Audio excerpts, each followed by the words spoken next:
नमस्कार दोस्तों, स्वागत है आप सभी का हमारे YouTube चैनल एजुकेशन गुरुजी पर। तो दोस्तों, हम आपको रोज़ Rajasthan board of secondary education RBSC की बुक्स के सवाल है वो करवाएंगे इस सेगमेंट के अंदर। तो आज अपन कक्षा 6 से स्टार्ट कर रहे हैं, 7, 8, 9 और 10।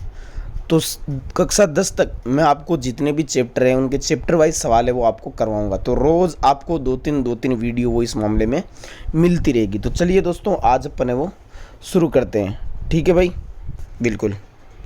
तो दोस्तों, पहला सवाल ये है कि राजस्थान की अक्षांशीय स्थिति कैसी है।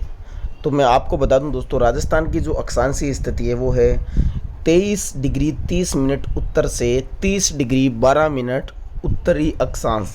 ठीक है दोस्तों, आगे चलते हैं अगले सवाल पर। राजस्थान की देशांतरीय स्थिति कैसी है, ये सवाल के अंदर पूछा गया है। तो राजस्थान की देशांतरीय स्थिति दोस्तों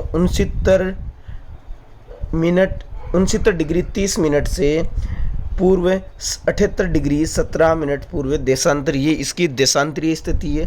और ये अपन ने बात कर ली इसकी अक्षांशीय स्थिति की, उत्तरी अक्षांश की, है ना। बिल्कुल, आगे चलते हैं। राजस्थान का क्षेत्रफल कितना है दोस्तों, बिल्कुल अपन बेसिक से स्टार्ट करेंगे। तो मैं आपको बता दूं, राजस्थान का जो क्षेत्रफल है वो है 3,42,239 वर्ग किलोमीटर। कितना है? 3,42,239 वर्ग किलोमीटर। अगले सवाल की बात कर लेते हैं कि राजस्थान की पूर्व से पश्चिम तक लंबाई कितनी है। तो दोस्तों, राजस्थान की पूर्व से पश्चिम तक जो लंबाई है वो है 869 किलोमीटर। कितनी है भाई? 869 किलोमीटर है। अगला सवाल है, राजस्थान की अंतर्राष्ट्रीय सीमा किस देश के साथ लगती है ना। अंतर्राष्ट्रीय सीमा तो मैं आपको बता देता हूँ, राजस्थान की अंतर्राष्ट्रीय सीमा सिर्फ एक ही देश के साथ लगती है, वो पाकिस्तान है भाई। कौन सा है? पाकिस्तान। अगला है, राजस्थान का सबसे पूर्वी जिला कौन सा है। तो राजस्थान का जो सबसे पूर्वी जिला है ना, उसका आंसर क्या होगा? उसका आंसर होगा दोस्तों धौलपुर। और आपको मैं बता दूं, धौलपुर को रेड डायमंड भी कहा जाता है। अगला सवाल है मित्रों, निम्न में से कौन सा राज्य राजस्थान का पड़ोसी नहीं है। कौन सा राज्य राजस्थान का पड़ोसी नहीं है? तो दोस्तों, जो उत्तराखंड है ये राजस्थान का पड़ोसी नहीं है। आगे चलते हैं भाई। राजस्थान में सबसे पहले सूर्योदय और सूर्यास्त किस जिले में होता है। तो दोस्तों, ये होता है आपके धौलपुर के अंदर। सबसे पहले सूर्योदय भी धौलपुर के अंदर होता है और सबसे पहले सूर्यास्त भी धौलपुर के अंदर ही होता है। इसके अलावा दोस्तों, अनअकैडमी से आप RPSC फर्स्ट ग्रेड टीचर की तैयारी कर सकते हो, RPSC सेकंड ग्रेड की टीचर की तैयारी भी कर सकते हो। यहाँ पर दोस्तों आपको इंडिया का largest learning platform best educator के साथ मिलेगा। और यहाँ पर आप रिकॉर्डेड और लाइव क्लासेस भी है, देख सकते हो। तो जाइए अनअकैडमी लर्निंग ऐप को डाउनलोड कीजिए दोस्तों, और कोड यूज़ कीजिए दोस्तों एजू गुरुजी, EDUGURUJI। तो एजू गुरुजी जैसे ही कोड यूज़ करेंगे तो आपके सामने फ्री क्लासेज है वो ओपन हो जाएगी। धन्यवाद। तो आगे चलते हैं दोस्तों। अगला सवाल है कि राजस्थान में कुल कितने संभाग हैं, ये आपसे पूछा है। तो मैं बता दूं, राजस्थान के अंदर कुल 7 संभाग है। क्योंकि ये पहला चैप्टर है राजस्थान का परिचय, वो पढ़ रहे हैं दोस्तों, तो हम पूरे चैप्टर है वो पढ़ेंगे तो बहुत ज़बरदस्त सवाल आपको मिलेंगे। तो राजस्थान के अंदर कुल 7 संभाग है। ठीक है दोस्तों। अगला सवाल है, निम्न में से कौन सा जिला जयपुर संभाग के अंतर्गत नहीं आता है। तो दोस्तों, नागौर और जो चूरू है ये जयपुर के अंतर्गत नहीं आते हैं। नागौर अजमेर में आता है और जो चूरू है दोस्तों ये बीकानेर संभाग के अंदर आता है। अगले सवाल की तरफ चलते हैं। निम्न में से कौन सा जिला जोधपुर संभाग के अंतर्गत नहीं आता, ये आपसे पूछा है। तो दोस्तों, राजसमंद क्वेश्चन नंबर 11 पढ़ रहे हैं ना। बिल्कुल, हाँ, क्वेश्चन नंबर 11 का आंसर होगा बीकानेर और चूरू। ये जोधपुर संभाग के अंतर्गत नहीं आते हैं दोस्तों, क्योंकि ये दोनों ही जो जिले हैं ना, ये बीकानेर और चूरू बीकानेर संभाग के अंतर्गत आते हैं। अगला सवाल है बच्चों कि निम्न में से कौन सा जिला अजमेर संभाग के अंतर्गत नहीं आता है ना। तो दोस्तों, राजसमंद है ये अजमेर संभाग के अंतर्गत नहीं आता है। क्वेश्चन नंबर 13 है, बीकानेर संभाग के अंतर्गत शामिल जिला कौन सा है।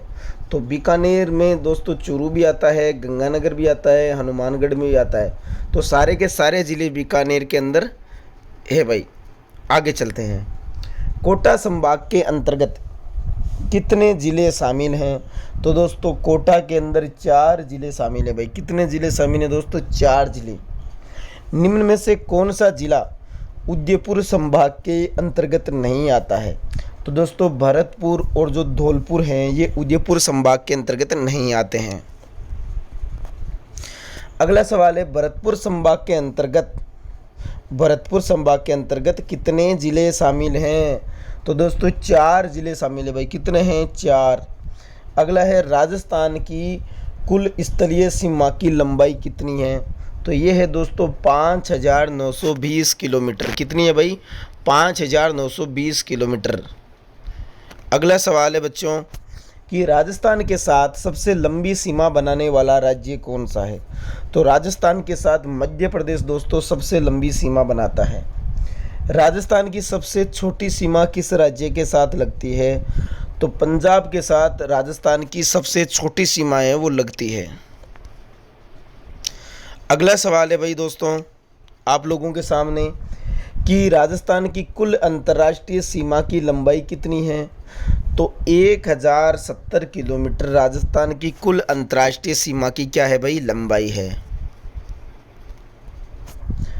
राजस्थान वर्तमान स्वरूप में कब सामने आया? तो दोस्तों राजस्थान वर्तमान स्वरूप में आया था 1 नवंबर 1956 को। कब आया था? 1 नवंबर 1956 को आया था। राजस्थान का क्षेत्रफल की दृष्टि से सबसे बड़ा जिला कौन सा है? तो क्षेत्रफल की दृष्टि से सबसे बड़ा जिला है दोस्तों जैसलमेर। कौन सा है भाई? जैसलमेर है। अगला सवाल है राजस्थान का क्षेत्रफल की दृष्टि से सबसे छोटा जिला कौन सा है? तो क्षेत्रफल की दृष्टि से सबसे छोटा जिला धौलपुर है भाई मित्रों। कौन सा है भाई? धौलपुर है, ध्यान रखना है ना, बिल्कुल। अगला सवाल है भाई राजस्थान की उत्तर से दक्षिण तक लंबाई कितनी है? राजस्थान की उत्तर से दक्षिण तक लंबाई कितनी है? तो उत्तर से दक्षिण तक लंबाई है 826 किलोमीटर। कितनी है भाई? 826 किलोमीटर है। विश्व का सबसे बड़ा महाद्वीप कौन सा है? तो एशिया महाद्वीप विश्व का सबसे बड़ा महाद्वीप है मित्रों। अगला सवाल है भारत में वर्तमान में कितने राज्य हैं?